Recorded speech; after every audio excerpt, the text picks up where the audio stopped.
하셨습니다.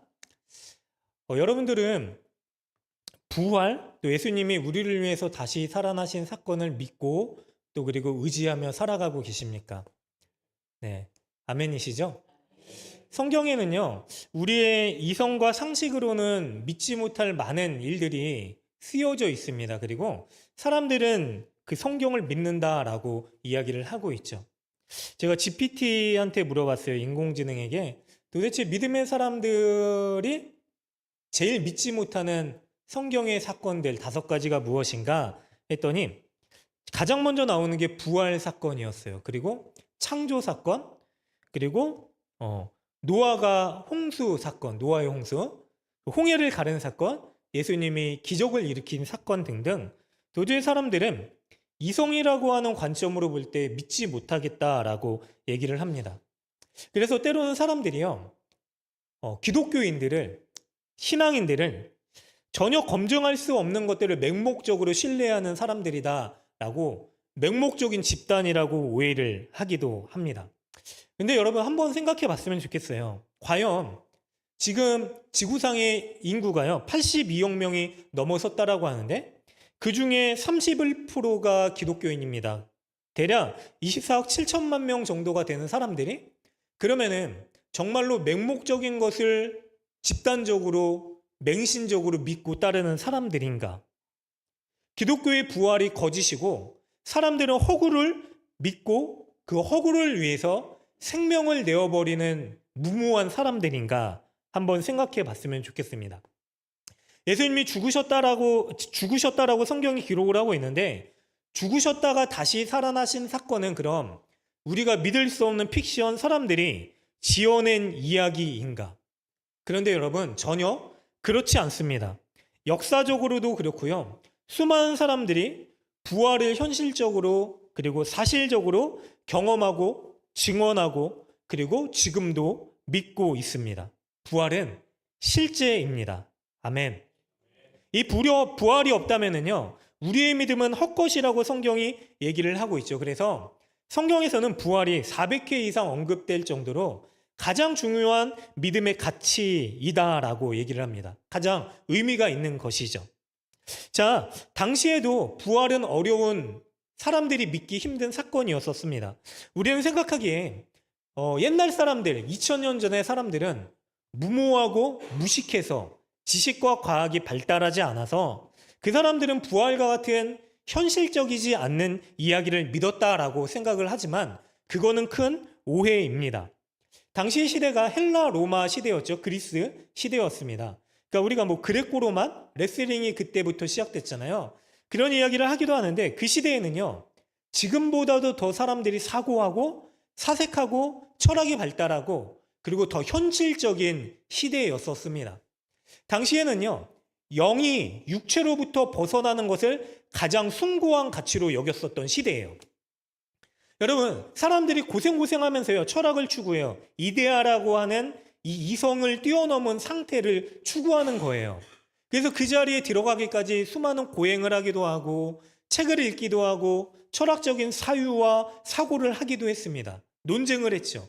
근데 그 사람들이 궁극적으로 얻을 수 있는 목적인 영의 상태에 들어가는 상태에 예수님이 들어가셨는데, 다시 예수님이 육신의 몸을 입고 부활하셨다?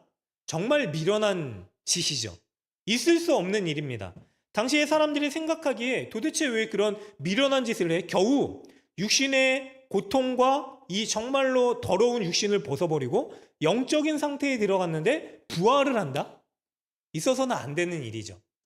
유대인들은 어땠는지 아십니까? 유대인들은요, 예수님의 부활을 믿을 수 없었어요. 그들이 믿고 있었던 부활은 어떤 부활이냐면 하나님 나라가 그들 가운데 임하는 종말론적인 부활이었어요. 그런데 그런 유대인들이 예수님을 믿었다? 부활을 믿었다? 자, 그 종말이 임할 때 어떤 일이 일어나면 이사야서에서 예언되어 있는 듯이 사자가 어린아이들과 뛰놀아요. 뱀을 잡아도 해를 입지 않아요. 그들의 고통과 눈물이 다 기쁨으로 변화돼요. 그런데 현실을 봤을 때 그들의 삶은 어떠했습니까? 여전히 로마의 핍박으로부터 자유로울 수 없었고 고통이 있고 아픔이 있고 사자를 가까이 했다가는 사자에게 경기장에서 핥히고 물어뜯기는 이 끔찍한 죽음의 고통을 경험하곤 했죠. 그래서 부활은 없습니다. 아니, 이루어지지 않았죠. 그런데 그런 유대인들이, 헬라와 로마 사람들이 예수님이 다시 살아나신 사건을 믿게 되었습니다. 아멘. 그래서 부활은 역사적인 사건이고 정말로 실존하는 일일 수밖에 없는 것이죠. 사람들은 믿을 수 없는 것을 위해서 생명을 버리지 않습니다. 의미 있고 가치 있는 것을 위해서 삶을 투자하고 생명을 내어버리기까지 희생을 하죠. 그런데 수많은 사람들이 지금도 예수님의 부활을 증언하기 위해서, 증거하기 위해서 증인된 삶을 살아간다? 여러분, 우리가 부활에 대해서 다시 생각해 봐야 될 분명한 이유입니다. 사람들이 이야기합니다. 다 거짓이다. 제자들이 꾸민 것이다. 그래서 제자들이 예수님의 시체를 숨겼다라고 얘기를 하지만 있을 수 없는 일이죠. 왜냐하면 로마 군병들이 십자가의 무덤을 굳게 지키고 있었고요. 심지어는 유대의 종교 지도자들이 찾아가서 로마의 군인들에게 이야기를 했습니다. 그들이 평소에 예수님 부활하실 것이라고 얘기했으니까 이런 일이 실제로 일어날지 모릅니다. 굳게 닫힌 저 무덤을 지켜주십시오라고 했죠. 그런데 아이러니하게도요, 예수님을 믿지 않았던 제사장들과 종교 지도자들, 유대인들이 더 예수님의 부활을 두려워하고 믿고 있었던 것이죠. 어떤 사람들은 예수님이 기절했다라고 얘기를 하기도 하죠. 그런데 로마의 군인들은요, 가장 특별하게 훈련받은 살인 병기들이었습니다. 사람의 생명을 어떻게 죽이는지를 훈련받았던 이들이 예수님을 기절시키는 것으로 끝냈다? 그렇지 않죠. 어떤 사람은 환상을 봤다라고 얘기를 합니다. 그런데 성경에 보면은요, 당시 500명 이상의 사람들에게 동시에 나타나는 환상은 있을 수 없는 일이죠. 어떤 사람들은 엉뚱한 무덤을 찾아가서 무덤이 비어 있었다라고 얘기를 하기도 합니다. 그런데 만약 그런 일이 실제로 일어났다라고 하면은 진짜 무덤을 보여주고요, 여기 예수의 시체가 있다라고 하는 것을 통해서 부활이 거짓임을 증명했을 것입니다. 역사적으로요, 유대 역사가 요세푸스와 그리고 로마의 역사가 타키투스는 예수님의 부활에 대해서 기록을 하고 있습니다. 그리고 수많은 사람들이 예수님의 부활이 거짓임을 증명하기 위해서 배우고 노력하고 연구하다가 도리어 예수님을 믿게 되는 기적을 경험하게 됩니다. 사랑하는 여러분, 오늘 우리에게 들려진 부활은요, 단순히 옛날에 있었던 허구적인 이야기가 아니라 우리의 삶을 송두리째 바꿔 놓을 수 있는 실체이고 하나님이 우리에게 베풀어 주신 능력임을 믿을 수 있는 저와 우리 모두 되시기를 주님의 이름으로 간절히 축원합니다. 아이러니하게도요, 예수님을 가장 따르고 믿고 있었던 사람들조차요, 예수님의 부활을 믿지 못했습니다. 자, 예수님의 부활을 믿지 못하는 사람들, 그들 중에는 제자들이 있었습니다. 오늘 본문을 보면은요, 예수님을 3년 동안 따라다니고 예수님을 위해서 모든 희생을 감수했었던 제자들에게 예수님이 찾아와 주시는 사건이 나타나게 됩니다. 그때 그들이 무엇을 하고 있었을까요? 십자가에 달려 죽으신 예수님의 죽음을 본 수많은 사람들은 이제 절망에 빠지기 시작합니다. 이제 예수의 복음을 전하는 일은 끝났다. 예수님을 전하는 이 운동은 다 망했다라고 생각을 합니다. 예수님을 따르던 제자들도요, 예수님과 함께 동고동락하면서 예수님의 기적을 받고 예수님의 사랑을 힘입었으며 예수님의 말씀을 가장 가까이 들었었던 제자들조차도요, 결국 예수님을 포기하게 됩니다. 뿔뿔이 흩어져서 도망갔고요, 부활의 기적을 기대할 수도 없었고 도리어 두려움 가운데 사로잡힌 삶을 살아가게 됩니다. 마치 무덤에 들어가서요, 갇힌 사람들처럼 절망 가운데 있었던 것이죠. 예수님이 찾아오실 때 제자들은요, 두려움 가운데 도대체 이제 우리는 어떻게 살아가야 되는가, 문을 꽁꽁 닫고서 그렇게 좌절하고 있었습니다. 그런데 그들 가운데 예수님이 찾아와 주셨습니다. 부활은요, 때로는 하나님의 능력은요, 하나님의 말씀은요, 우리의 생각을 초월해서 일하시는 하나님의 능력으로 나타납니다. 그리고 수많은 믿음의 사람들은 그것을 경험하게 되죠. 여러분, 우리가 이걸 잊지 않았으면 좋겠습니다. 제자들조차도요, 죽었다가 다시 살아나는 일은 있을 수 없다라고 여겼어요. 심지어는 예수님이요, 굳게 닫힌 문을 뚫고 들어오시는 사건을 경험했음에도 불구하고 제자들은 의심했고 그 예수님을 믿지 못하고 있었습니다. 볼까요? 예수님이요, 그런 제자들에게 찾아와 주셔서 말씀합니다. 38절에 보니까 같이 읽겠습니다. 하나, 둘, 셋. 예수께서 이르시되 어찌하여 두려워하며 어찌하여 마음에 의심이 일어나느냐. 그리고 39절이 있습니다. 내 손과 발을 보고 나를 만져보라. 영은 살과 뼈가 없으되 너희 보는 바와 같이 나는 있느니라. 아멘. 예수님이 의심하고 두려워하고 있는 제자들에게 찾아와 주셨어요. 그런데 그 형태가, 예수님이 찾아오신 모습이 참 희한합니다. 문을 굳게 닫고요, 언제 로마 군인들이 들이닥칠지 두려워하고 있는 그들 가운데 예수님이 육신의 부활의 몸을 입으셨는데 그 벽을 뚫고 깊숙이 들어오는 모습으로 찾아와 주세요. 그러면서 제자들에게 말씀하시는 거예요. 어찌하여 두려워하며 어찌하여 마음에 의심이 일어나느냐. 내 손과 발을 보고 나인 줄 알라 라고 말씀을 하는 거예요. 어떤 손과 발일까요? 십자가에 못 박히셔서 찢어지신, 구멍나신 손과 발. 사실 성경에서 얘기하고 있는 부활의 몸은요, 완전한 육신의 형태를 뛰어넘으신 완성된 몸이에요.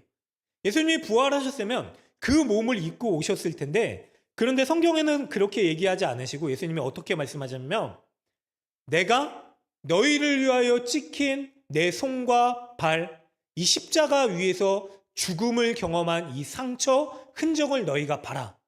내가 그 흔적 그대로 너희를 찾아왔다라고 말씀을 하시는 거예요. 저는 이 말씀을 보면서요, 너무 큰 위로와 은혜가 되더라고요. 예수님이요, 우리를 향하여 베풀어 주신 그 희생과 은혜의 흔적을 내가 지우지 않고 영원히 간직하겠다.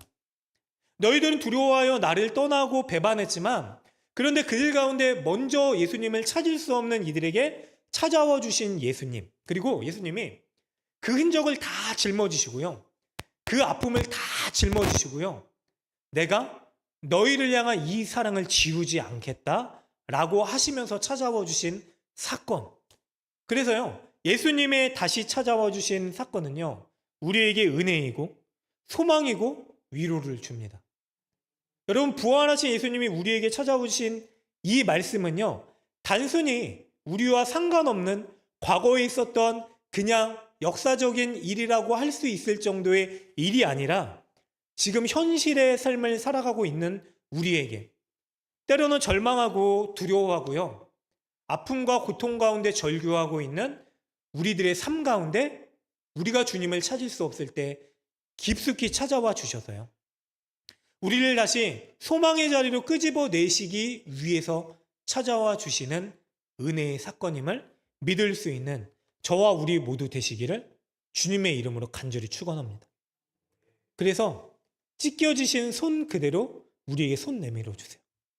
십자가에 달리신 그 흔적 그대로요, 우리를 사랑하시고 품으신 그 고통을 그대로 짊어지시고 우리 가운데 찾아와 주셔서 고통 가운데 있는 우리들을 일으키셔서 부활의 소망을 따라 살 수 있게끔 하시는 우리의 구주, 우리의 구원자 되시는 분이심을 경험할 수 있는 우리 모두 되시기를 주님의 이름으로 간절히 축원합니다.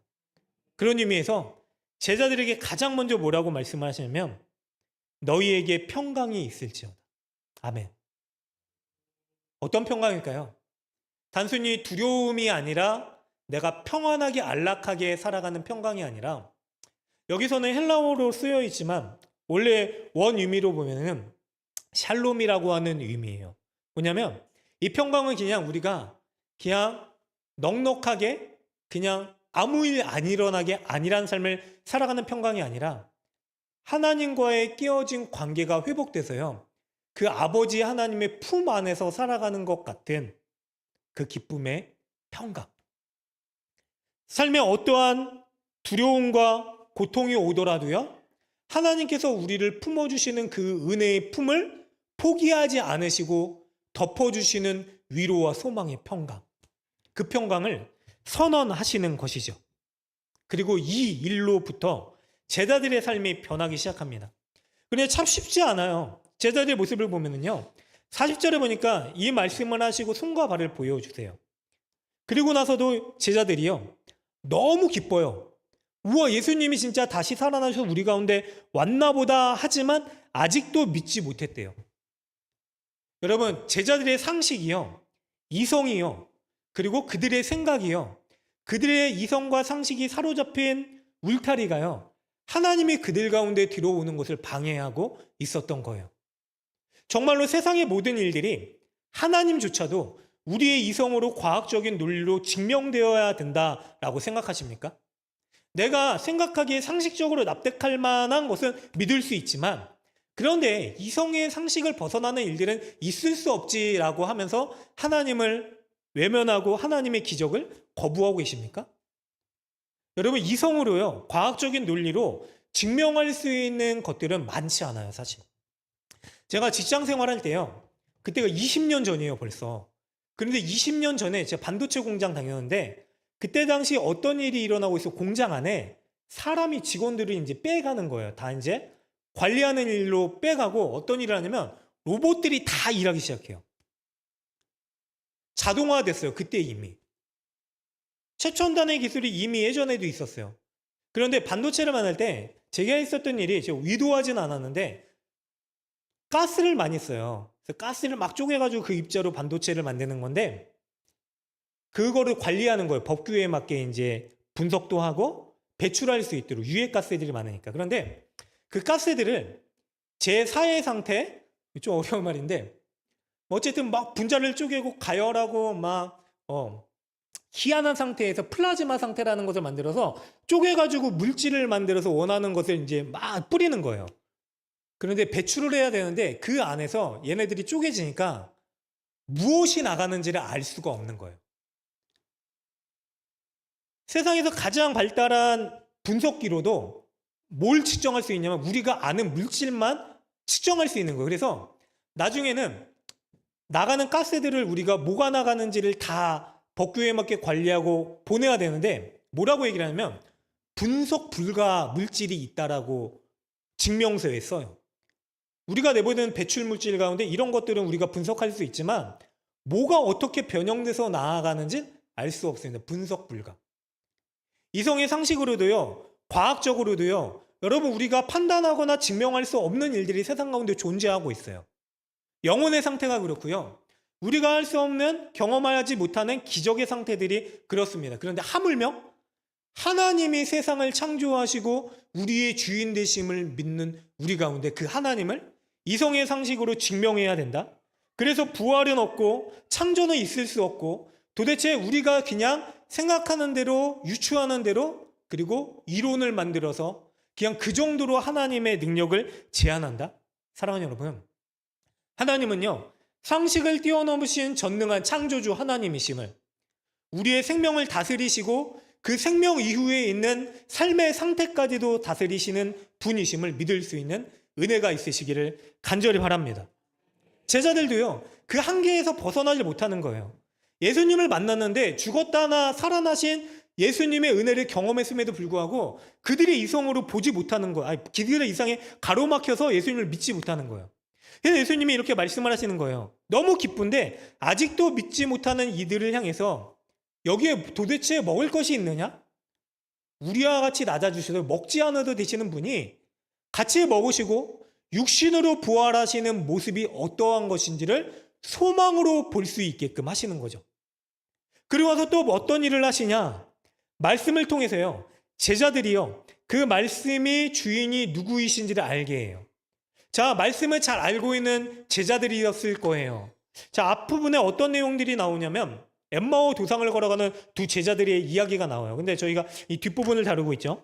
그들에게도요. 예수님을 만났는데 예수님을 알지 못해요. 근데 예수님이 말씀을 통해서 예수님이 누구신지 깨달아 알 수 있는 은혜를 주세요. 그리고 44절에도 하나 더 넘겼네요. 예수님이 내가 너희와 함께 있을 때에 너희에게 말한 바 곧 모세의 율법과 선지자의 글과 시편에서 나를 가리켜 기록한 모든 것들이 이루어져야 하리란 한 말. 과거 수천 년 전에 선지자를 통하여 기록된 말씀이 성취된 것을 너희가 보지 못하느냐? 이래도 의심하느냐라고 하시는 거예요. 사랑하는 여러분, 말씀이 우리 가운데 흥황한 이 시대에 여러분은 말씀의 주인이신 예수님을 믿고 계십니까? 부활의 권능이 우리의 삶과 어떤 능력으로, 어떤 하나님의 간섭하심으로, 하나님의 베풀어 주시는 은혜의 능력으로 경험되어지고 계십니까? 여러분, 성경이 얘기하고 있는 유일한 대상은요, 부활하신 예수님이세요. 아멘. 수천 년 전에도 그렇고요, 지금을 살아가고 있는 우리에게도 유일하게 말씀하시고 증언하시는 내용은 부활하신 예수님을 통해서만 우리에게 구원이 있을 수 있다요. 아멘. 다른 데 구원이 있지 않다. 오직 예수의 이름 가운데, 부활의 주인 되신 예수님의 부활의 능력 가운데 우리의 구원이 있다라고 말씀하시는 그 말씀의 은혜가 깨달아 알아지고 우리에게 능력이 되어 우리의 영혼을 쪼개고 우리의 삶을 이끌어 가시는 능력이 될 수 있는 저와 우리 모두 되시기를 주님의 이름으로 간절히 축원합니다. 그래서 46절에 보니까 이같이 그리스도가 고난을 받고 제3일에 죽은 자 가운데서 살아날 것과 그의 이름으로 죄사함을 받게 하는 회개가 이제 시작되었으니 너희들이 48절에 이 모든 일의 증인이 되어라. 아멘. 이때까지도 낙심하고 예수님을 믿지 못하고 있었던 연약한 제자들. 그런데 그들 가운데 찾아오신 예수님이 드디어 그들의 삶을 변화시키기 시작합니다. 여러분, 십자가에 달려서 끝나신 예수님은요, 우리의 능력이 될 수 없습니다. 죽으신 예수님은요, 무덤에 머무는 예수님은요, 그래서 무덤에서 썩어져가는 상태로 끝나신 예수님은요, 우리의 소망이자 유일한 믿음의 대상, 우리를 온전케 하시는 주님이 될 수 없습니다. 그러나 무덤을 여시고 살아나신 예수님의 능력은요, 그래서 절망하고 있는 우리들 가운데 찾아와 주신 예수님은요, 동일하게 죽음의 길로 향하여 가고 있지만 우리를 일으키시고 다시 살아나게 하실 유일한 구세주 되신 예수의 이름, 부활의 영광된 주님은요, 우리의 유일한 소망이자 믿음의 대상, 우리를 죽음에서 생명으로 바뀐 삶을 살아가게 하시는 유일한 구주 되심을 믿고 살아갈 수 있는 은혜가 있으시기를 주님의 이름으로 간절히 축원합니다. 그게 부활의 소망을 주신 이유예요. 그래서 낙심하고 있는 제자들에게, 부활을 보고도 믿지 못하고 있는 제자들에게 예수님이 이제 사명을 주세요. 때로는 사명이요, 우리의 삶을 예수님으로 향하여 나아가게끔 만드는 동력이 되게 하십니다. 우리가 그렇잖아요. 자리가 사람을 맞는다. 자리가 사람을 맞는다.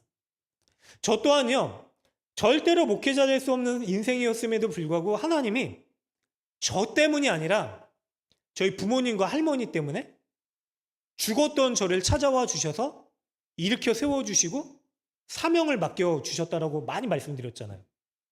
내가 가능해서가 아니라, 내가 그럴만해서가 아니라, 내가 조건과 자격이 있어서가 아니라 나는 안 되는데 하나님이 찾아와 주신 은혜 때문에 우리가 그 자리를 지키며 살아갈 수 있는 자 되었다라고 성경이 얘기를 하고 있는 거죠.